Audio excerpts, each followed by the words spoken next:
ఎవరు ఏమనుకున్నా రెండు సత్యాలు చరిత్రలో లిఖించబడతాయి. కేసీఆర్ అనే 3 అక్షరాల తాత్పర్యం భవిష్యత్తులో పిల్లలు యాద పెట్టుకుంటారు.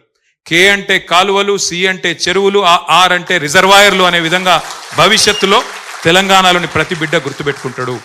పక్క రాష్ట్రమైన ఆంధ్రప్రదేశ్లో ఆనాడు ఉమ్మడి రాష్ట్రంగా ఉన్నప్పుడే పోలవరం ప్రాజెక్టు గురించి సినిమాలు వచ్చినాయి, కథలు వచ్చినాయి, చాలా వచ్చినాయి.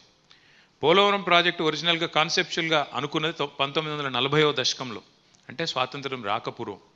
అల్టిమేట్గా శంకుస్థాపన జరిగింది 1980లో టంగుటూరి మన టి అంజయ్య గారు, టంగుటూరి పంతులు కాదు, టి అంజయ్య గారు ముఖ్యమంత్రిగా ఉన్నప్పుడు 1980లో ఆనాడు శంకుస్థాపన చేసిండ్రు. పనులు మొదలయ్యింది, ఫార్మల్గా పనులు మొదలైంది 2004వ సంవత్సరంలో. యాక్చువల్గా కన్స్ట్రక్షన్ స్టార్ట్ అయింది జూన్ 2014లో. జూన్ 2014 1940లో అనుకుంటే 80లో రాయేస్తే 2004లో డ్రాయింగులు గీస్తే 2014 జూన్లో పనులు మొదలు పెడితే ఇవాళ చూసిన అయిపోయిందా లేదా అని.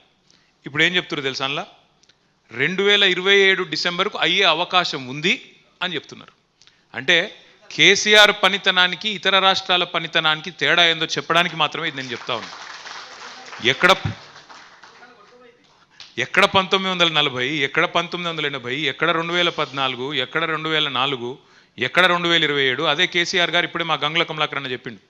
2016లో శంకుస్థాపన చేస్తే 4 ఏళ్ళు 3 ఏళ్ళు తిరగకుండానే అక్కడ బరాజ్ ఓపెనింగ్, ఆ తర్వాత 5-6 ఏళ్ల లోపలనే ప్రపంచంలోనే అతి పెద్దదైన లిఫ్ట్ ఇరిగేషన్ ప్రాజెక్టును పూర్తి చేసిన నాయకుడు కేసీఆర్ గారు.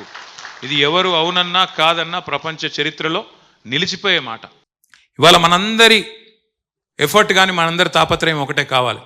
కాళేశ్వరం కామధేనువు, కాళేశ్వరం కల్పతరువు తెలంగాణకు అనేది అందరికీ తెలుసు. కాళేశ్వరం ఎంత మల్టీపర్పస్ ప్రాజెక్టో, ఎన్ని రకాల అద్భుతాలను తెలంగాణలో ఆవిష్కరించిందో ఇప్పటిదాకా కమలాకర్ గారు కూడా చెప్పినారు. తెలంగాణను ప్యాడీ ప్రొడక్షన్లో నెంబర్ 1 చేసింది కాళేశ్వరం. తెలంగాణకు భవిష్యత్తులో కరువు వచ్చినా, ఎస్ఆర్ఎస్పి నుంచి నీళ్లు రాకపోయినా, ఇటు కడెం నుంచి కిందికి నీళ్లు రాకపోయినా మనకు, మీరు ఒక మాట చెప్పాలి, మీకు ఇదివరకు ఇనింటారు కానీ మళ్ళీ ఒక మాట చెప్పి నేను ముగిస్తాను. కాళేశ్వరం డిజైన్ ఎంత గొప్ప డిజైన్ అంటే 3 మార్గాలు ఉన్నాయి మనకు నీళ్లు తీసుకోవడానికి.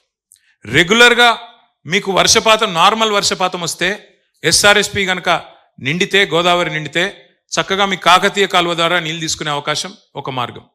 రెండవది, ఒకవేళ ఎక్సెస్ రెయిన్ఫాల్ వస్తే పైన మహారాష్ట్రలో కానీ ఇంకోటి కానీ మీకు ఎస్ఆర్ఎస్పి నిండి ఎక్సెస్ ఒకవేళ ఫ్లడ్ ఫ్లో వస్తే, ఫ్లడ్ లాగా వస్తే, వరద వస్తే ఫ్లడ్ ఫ్లో కాలువ ద్వారా మిడ్మానేరు నింపుకోవచ్చు, అక్కడి నుంచి నీళ్లు పైకి తెచ్చుకోవచ్చు. ఈ 2 ఫెయిల్ అయినప్పుడు, అంటే సాధారణ వర్షపాతం లేనప్పుడు లేదా ఫ్లడ్ లైక్ సిచ్యువేషన్ లేనప్పుడు కరువు వస్తే, ఆ కరువులో కూడా తెలంగాణలో నీళ్లు ఉండేది ఎక్కడ, గోదావరిలో. అంటే ఒకటే ఒక్క ప్రాంతం మేడిగడ్డ. అక్కడి నుంచి అంటే తెలంగాణను డ్రాట్ ప్రూఫ్ చేసేది, కరువు వచ్చినా కరువులో కూడా తెలంగాణను కాపాడే ప్రాజెక్టు, కామధేనువు లాంటి, కల్పతరువు లాంటి ప్రాజెక్టు కాళేశ్వరం.